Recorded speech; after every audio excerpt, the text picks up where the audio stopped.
Down East magazine is now out, and it's going to be a popular one because it is the Maine food issue. Yeah, we're talking all about food, and we love it. Brian Kevin is the editor-in-chief of Down East magazine. Thanks for coming in. Thanks for having me. Let's start with Maine moments, because these are just beautiful images that you have in the magazine. First one is of Casco Bay Line's ferry. Yeah, you know, one thing we like to do on these pages, it's always just beautiful sort of classic images of Maine, is find some new perspective. This was shot from a Cessna. You recognize these ferries, but being able to see it from this angle, there's just something special about it. And I love that your second Maine moment, because it's puffins, but there's sort of like a sneaky little image in the midst of it. I love that. This just made everybody laugh, but April is the time of year when the seabirds start returning to the coast, and puffins are special. We're the only state that has them. This was sort of a neat little shot that J.K. Putnam got up on Machias Seal Island. Have you guys been? Really neat spot to go see some avian life.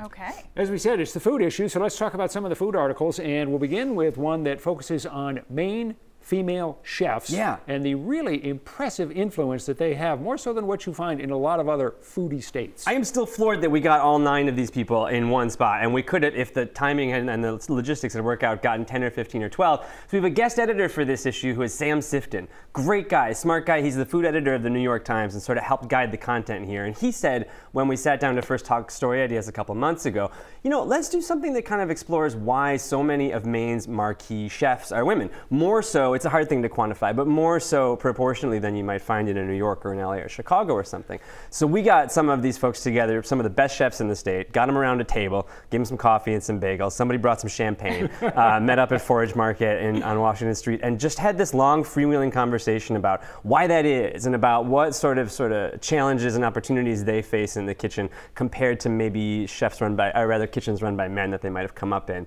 Super fascinating conversation. Also an interesting article on the 35 Mainiest foods. Right. We've got time to cover about 5 of them. Let's begin with the mixed fries, and I think Amanda's a little distressed. I am. Why isn't it called poutine? Well, I mean, poutine is great, and plenty of places call it poutine, but especially up in the St. John Valley, you often see this called fry mix or mixed fries. And I don't know if it's an effort to set itself apart, set the region apart from the Quebecois tradition, but same food functionally. And I got to eat that, by the way. I was there for like the 2-day photo shoot where we got all these foods together, and it was fantastic. And that's just, you know, I say in the story that our poutine tradition can hold its own against any place in Quebec. Also very Maine, we've got beans in this issue. Beans, classic. And this is accompanied by a lovely little essay by Sandy Oliver. What we did then was take a bunch of these classic Maine foods that people are going to love and argue over what we didn't include and all that good stuff, and then found terrific writers to write these sort of micro essays about their family or historical associations with them, or teach you something about the way they relate to Maine that you might not know.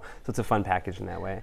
After 40 some odd years, Allen's Coffee Brandy is no longer the #1 selling liquor in Maine. Not by sales, but it still holds it by volume. It's still the Mainiest alcoholic beverage, no question though. I'll stick up for Allen's Coffee Brandy. Our good friend Joe Riccio wrote this little entry. He's a fan as well. And, you know, I mean, Fireball will come and go. Allen's is a classic and will always remain. And so he sort of gave it its little tribute in here. Another classic? Whoopie pies.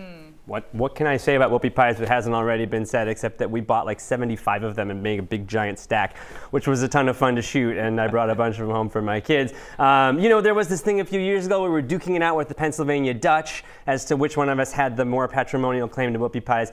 I like to think this issue finally puts that argument to rest.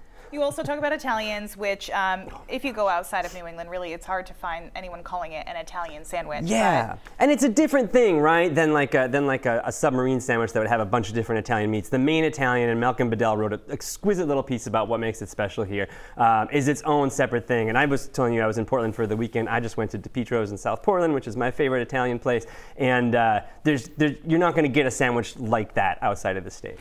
Let's slide in this quick article. You've got an article about a 96-year-old man who still lobsters. Yeah, so much of this issue is about food pathways and how food is sourced and how food is grown and caught here and how much that has to do with who we are as Mainers. So here's John Olson, who, not for nothing, his aunt is Christina Olson, made famous from the Andrew Wyeth painting, and he is 97 years old in May, if I'm not mistaken, and actively lobstering. And not only is this photo set by Chris Bennett exquisite, but the story by Susan Rico that sort of describes he's not fishing in spite of being 97. He sort of credits the fact that he's a hale and hearty 97-year-old to the fact that he is still fishing. And there's so much of the main character we felt like that is just kind of built into who he is and what he does. And I could look at these photos all day. Yeah, such a Maine guy. May we all be 97 and still doing a thing that we love someday. Amen to that.